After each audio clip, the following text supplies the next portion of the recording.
Here on the Warrior Sports Network, I'm joined with new Waldorf head football coach Josh Littrell. So, Josh, first off, thanks for taking the time out of your day. I know it's a very busy preseason, but you're entering your first head coaching job for a fairly young team at Waldorf. What are some of your expectations for the first year and possibly some long-term goals you foresee at Waldorf?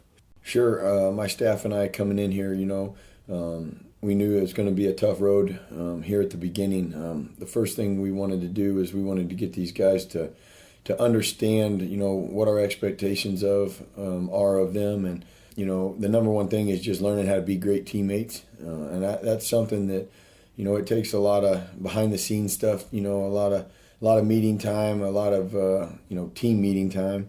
And just to get these guys to understand what it's going to take to buy into what we're doing. But we got to get them to buy into themselves first. And so that's really, our only goal. And we're not talking about wins and losses right now.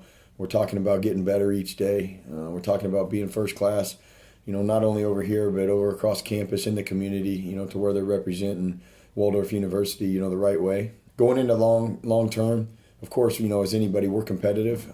We want to win a conference championship down the road.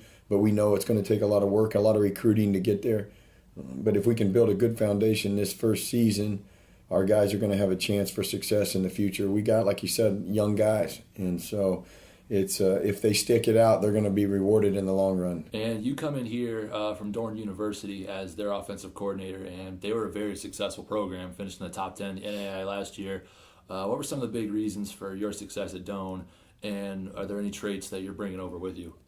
Sure, I think we had a good recruiting philosophy there at Doan. We were going to locate the local talent.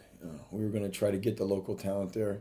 We were trying to get more fans in the stands, stuff like that. And then we'd bring in some players, out of state that were difference makers, so to say, that would mesh well with what we had in state. And that's going to be our philosophy here as well. We like what we have here, but we also think there's a lot of great players in the state of Iowa, southern Minnesota, within a good driving distance that we can start to get that foundation laid in the recruiting process. And that's what we did at Doan. And then all of a sudden, when you're playing with seniors, you got a chance to be successful. When you're putting freshmen and sophomore out on the field each day, each game, it's going to be tough. I mean, you got 18-year-olds playing against 22, 23-year-old grown men. Right. And so that's where we got to get to in order to be successful. And what style of offense are you going to try to implement more of? What was kind of a big success there at Doan? Was it like no huddle up tempo or more conservative on the ground? We were both. We ran the ball, we threw the ball, we were up tempo. We're a personnel team. We can do a lot of different things. Again, we're dealt the hand we're dealt right now because we haven't been able to recruit for what we want. But we're able to do some of the same things right now, and we see it. We just got done scrimmaging yesterday, and the kids really got to start to see what it's going to look like. They had a lot of fun. They played with a lot of enthusiasm out there, and so we're going to try to move fast, but at the same time we can control the tempo from the sideline, and we're going to utilize. We're going to put our best 11 players on the field to give us a chance to move the football. And how are some of the returning players adjusting to like the new coaching staff and vice versa? That's probably what I've been the most proud of.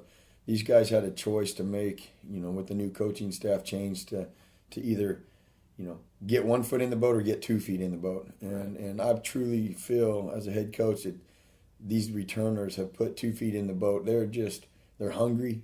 They want to be successful, and they've worked their tail ends off every day. We've got a saying here, that we came up with here, that, that hard hat mentality. And it's kind of the athletic department in general has kind of grasp that same concept, so kind of new trendsetters, and that's our guys. Our guys have really bought into what we're doing. They're working hard, and so all we ask them, we bring that hard hat and lunch pail to work every day, and they've done that so far. And you have a handful of players returning that have made pretty big impacts in their respective positions last year. For instance, Hilton Joseph was a dual threat freshman at quarterback, and Dubama Woozy reeled in a team-high 6 interceptions, which is pretty impressive for 10 games. But taking in last year's statistics, are there any players like with locks on positions, or are we still having some position battles? We're still evaluating talent. We're halfway through camp right now. We'll have another big scrimmage on July. What are we at? August 19th, and at 1 o'clock. That'll be our final scrimmage when we set our 2 deep after that. And so we've had a lot of guys that have really elevated, at their position. Some guys are sticking out more than others, but we got a lot of battles going on right now. And, that competition every day in practice is going to make us better come, August 26th for that first game against Briarcliff. And that just leads me to my next question. Your first game is just 2 weeks away against Briarcliff University, a team that you at Doane dominated last year in 62-0 like fashion. So do you feel like you have Briarcliff's number, or what is the game plan going into that familiar opponent? Well, I did, Phil, but they got a new coaching staff, so it's all brand new. They had a recruiting class of 50, I think, is what, listening to their coach. I think they had 50 guys coming in. I think they brought in a whole bunch of junior college transfers, and then they got a lot of transfers from a Division II school that had shut down, where they hired, I think, their offensive coordinator from. So it's not going to be the same Briarcliff. They're going to be pretty tough. They're going to be competitive. Coach Wagner, he does a good job there. And so, it'll be a different team. They're not going to lay down. They're going to play hard.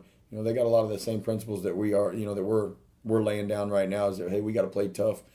Tough football. And but with that being said, we're going to compete. And we're going to work our tails off to get ready for that first game and try to represent our school in a first-class mentality. Of course. And just final question here. What is the definition of that new concept you've been trying to implement with that hard hat mentality? I know you already went into that a little bit, but what is it you really expect for your players heading into this year? Obviously, first class, both on and off the field. Anymore, though, in this world right now, our younger generations, they get things handed to them. They don't have to work very hard. Put that in. I talked to the team about it. I said, guys, the men and women out there in this country that are working hard every day, with their hands, they put that hard hat on. They take their lunch pail with them to work. Those guys don't have it easy. I mean, they're working those 8 to 5 jobs. They're coming home dirty, so they can provide for their families, so their families have a better life. We have to come with that mentality and that blue-collar work ethic, every day to camp, every day to practice. If we do that, not only will we become better people, but we will become a better football team. And that stuff's contagious. And so that's kind of our attitude. I got that hard hat mentality saying from Coach Kill. That was my college coach that I played for. And, and he always just said, I'm a hard hat, lunch pail kind of guy. And that's something that I heard back in 1998 when I started playing for him, that just stuck with me all through my career. I knew when I had an opportunity to become a head coach, that's going to be something that I wanted to carry with me, because I think in order to get to where you want to, there's no substitute for hard work, and there's no quick fixes, and that's not what we're looking here. We're looking to put this place on the map, but doing it the right way. And if it takes a while, it takes a while. But we're going to make steps each year in the right direction. All right. Do you have any final sayings for us here? Go Warriors. All right. Thank you very much. That was head coach Josh Littrell on the Warrior Sports Network. Coach, good luck in your first game. Thank you very much.